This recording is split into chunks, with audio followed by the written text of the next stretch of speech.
given a chance right now to meet Her Excellency Samia Suluhu Hassan as an inspiring politician yourself, what would you tell her? That's a heavy question. That's a heavy question. Yeah.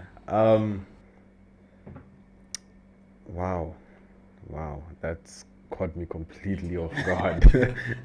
What would I tell her? Yeah.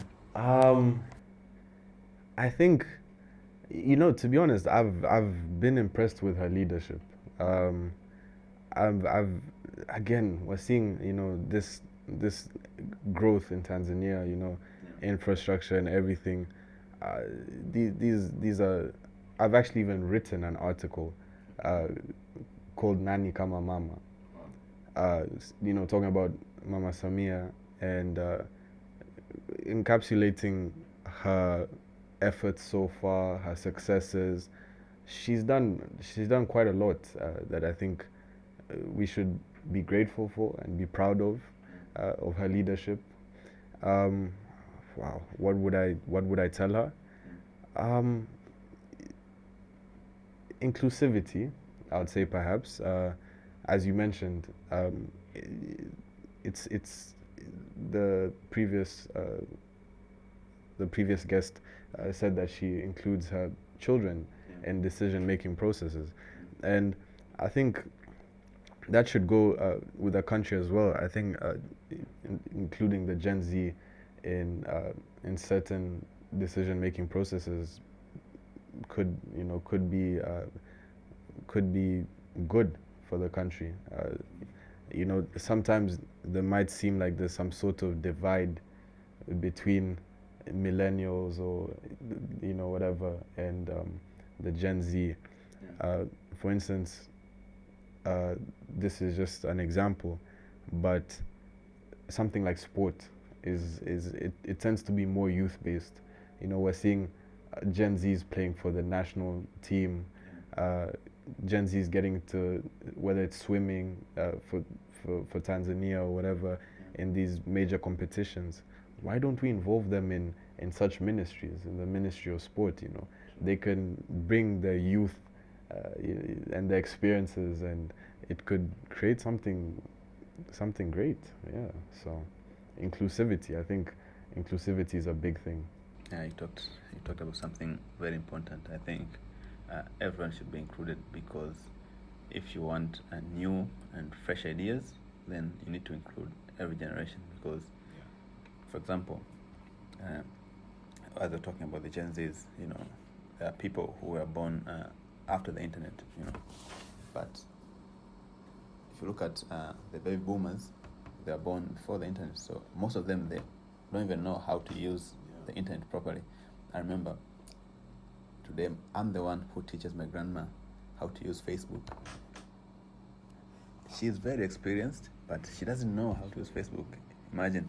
So Gen Zs and the newer generations have to be included for the prosperity of the nation as a whole. We can all learn from each other. Yeah.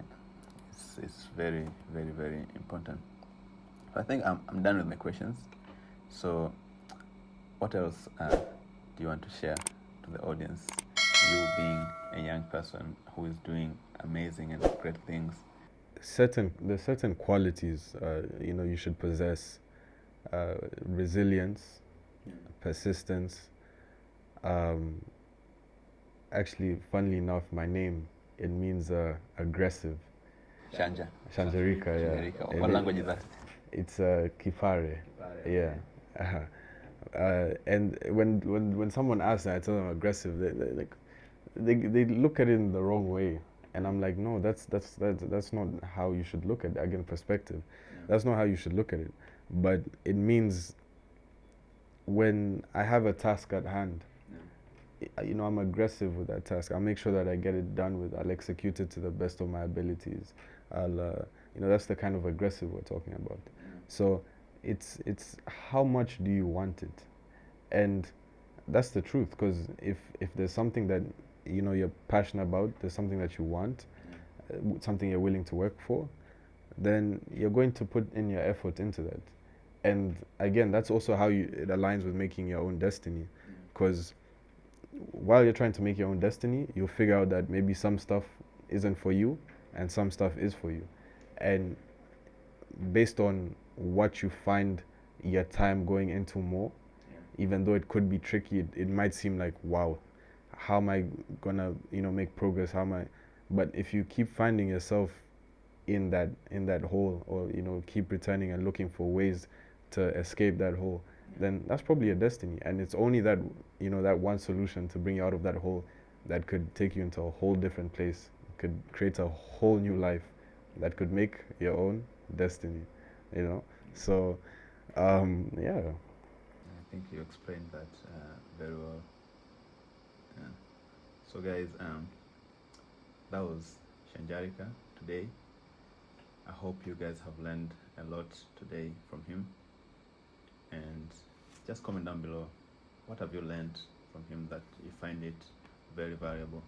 And personally, I didn't prepare these questions. Actually, our PA prepared the questions. I still have a lot that I can ask you.